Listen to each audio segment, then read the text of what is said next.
person, and I suppose really trying to think about what would have some meaning and help. So I'm sure and I thought help!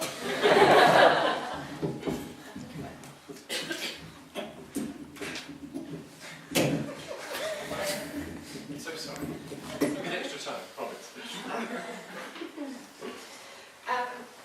So just to give you a little bit of background, I've spent about 20 years working in mobile. I was sort of joke that I was doing mobile before there was mobile. And as sort of time's gone on and new technologies have come along, I was part of and began to see lots of different kinds of experimentation. And lots of trials and tests, smartphones came along, they sort of grew in popularity. But when I got together with my business partner, Lindsay Green, one of the things we wanted to do was sort of be able to move from that very free-form, haphazard experimentation to use our experience, but not in a limiting way, and sort of try and develop a framework for our thinking that would allow us to perhaps more accurately identify opportunities for innovation without losing that ability to innovate. So we developed sort of a framework for our thinking. There's one bit missing. And I think what we're trying to do is look at what technology can do, what is the mission of the organisations that we're working with, what are the motivation, needs and expectations of our audience. And so when we're working with organisations, what we're trying to do is find that sweet spot in the middle. That's where the mission and the audience motivation overlaps and where the technology can support it. And I suppose there's one bit missing, which is the context in which all of that is happening. So today, because we've only got 12 minutes, I'm going to talk about one bit of one of those facets, which is the audience. I thought audiences, obviously we're quite used to that idea that audiences are coming to institutions with particular motivations and needs, and people are looking at a broader and narrow audiences depending on the context of their site. But when you're looking at mobile, and particularly people's own devices, you have to take into account what they're doing and they're prepared to do and they enjoy doing with those devices. Now, I don't think you're a particularly representative audience here, you might be a little bit skewed, but can everybody who has a mobile phone put their hand up? Well, you're pretty representative in that way. It's almost complete penetration of the population.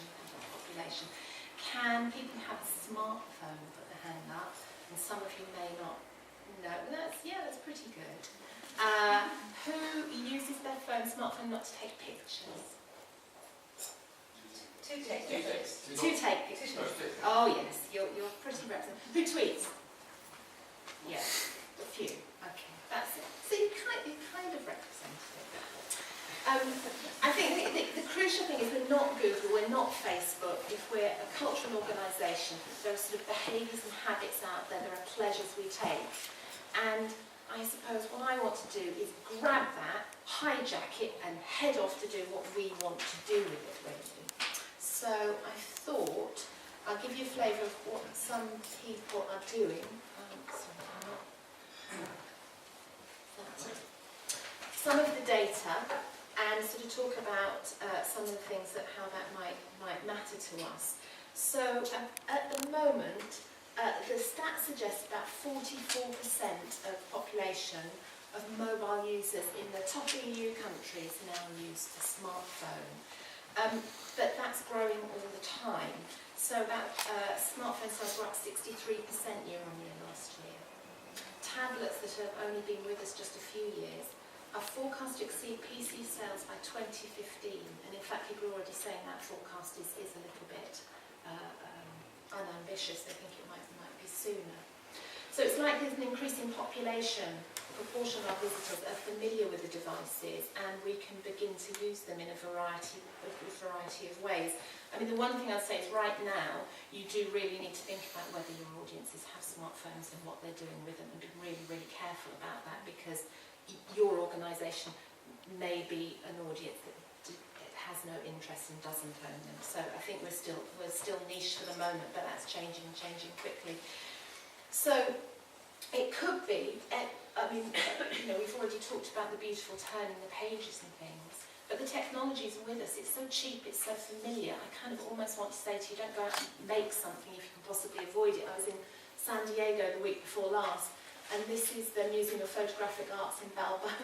They have one curator, they have 24 hours a week of the librarian, and they have a tiny handful, like 4 volunteers. And they're doing things like taking an iPad, scanning works, documents, and letting people explore documents. It's only an iPad in a box, that's all it is. And they've scanned it. This is the first edition of Aperture magazine, so people can just flick through. So it's very simple. Because people have that familiarity, you're able to bring those devices into your space and use them as they would be using them in their own free time.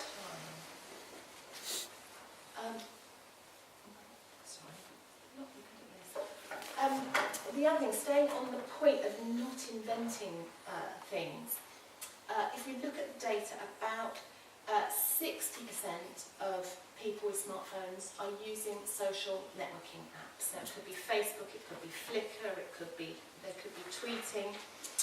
If you're looking at younger audiences, about 74% of teens are using their smartphones for social networking. I think what it says to us is that people are already engaging with content of many kinds using these systems, and they're doing it in their own particular way. So here I thought I would look up Wordsworth, and people are indeed tweeting Wordsworth. They're tweeting quotes from him. They're using that stuff, and they're making something of it in a very personal and particular way. The opposing side, I don't know whether you know the Samuel Pepys website. I'll talk a bit more about that in a minute, but Samuel Pepys does tweet. He tweets daily. It's a fantastic project by a guy called Phil Gifford, who set up a website, and this is the tweet. The amazing thing about that is a community is built up around it, and people now tweet as all the other characters in the diary. And they have little debates, some of them are real and some of them are not. Now, tweeting is a niche. Well, there are other documents, you see. You can use the documents. So, there is that possibility to use the material to engage with people. But it could be that we begin to think about just curating that activity. I do something with my children, my partner and I love photography. We use the photographic apps on our phone. We give them each phone and send them away to take a picture on a theme. And they go away and snap and edit and come back, and we compete and debate which is the best and so forth. It's not making technology, it's making people look. It could be that we're making them edit text. I was completely blown away by something I can't say Lucas said this morning. In the midst of everything, he just casually mentioned that Yeats didn't bother with punctuation or spelling. He left it to his editor. My God, that's a mind-blowing thing. We can curate people engaging with that kind of concept and getting them to work. Somebody like the Philadelphia Art Museum invited visitors to create a haiku in response to Van Gogh paintings. They had an enormous response. Expecting to stay on. I think several people have touched on crowdsourcing and citizen science as being a big thing. I think there's a huge potential for citizen historians to grow up. This project is actually a web project, and I'm waiting for a really, really great history mobile project. This project is called Old Weather. I'm not sure whether you've come across this. It's by the National Maritime Museum. And in it, people, they actually transcribe the shipping logs of ships from, I think it's the First World War, which of course are geolocated. And once they've captured that data, it's enabling them to build climate models. They had over 22,000 participants. Well, we know something about people who use smartphones. We use them to while away time. We use them at the bus stop, in the tube while we're waiting.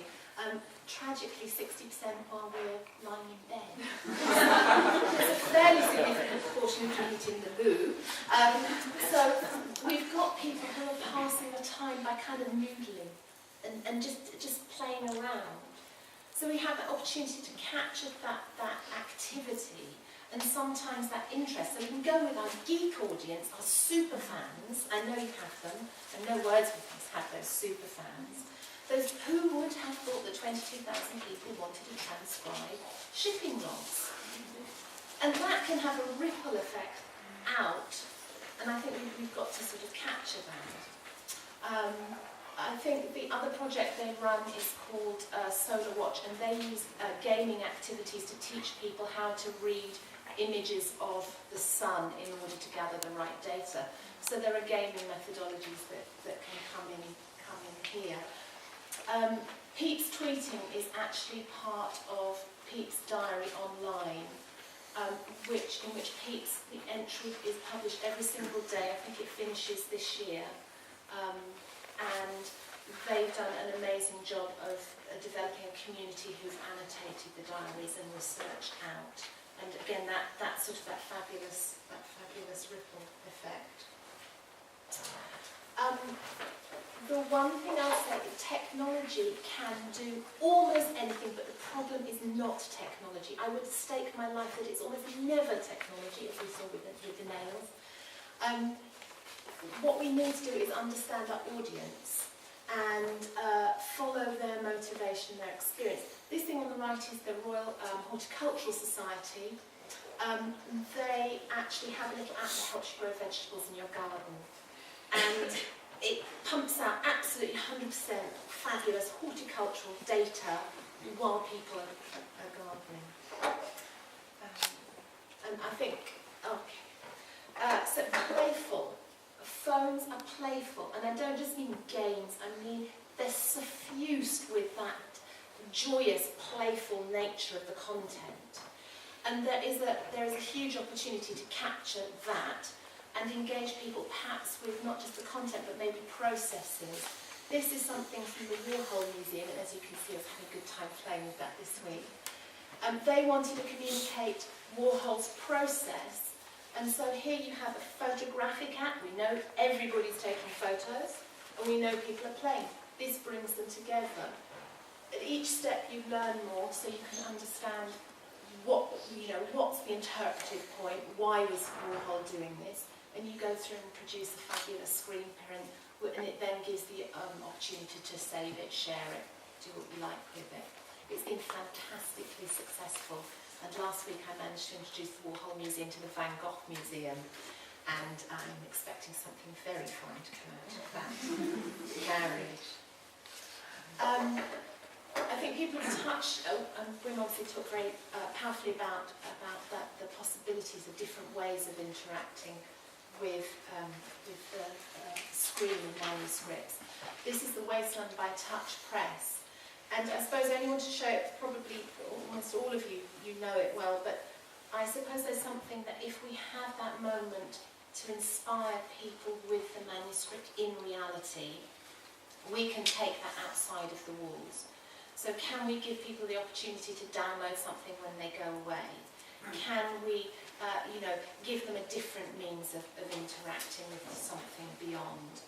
And I'm also excited about new ways of reading, so new ways of interacting with text. So we can hear the poems being written, we can see performances, we've got the text annotated, all sorts of things.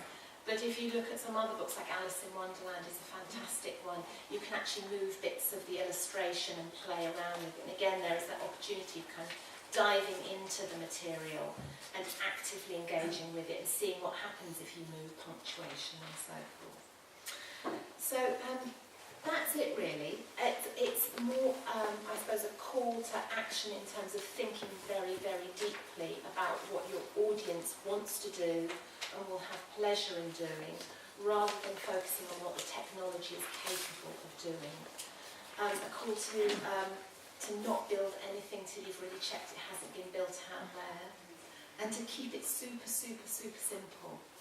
because I think we get caught up in technology can do so much, but actually the most successful projects are ones where we just tackle something very small.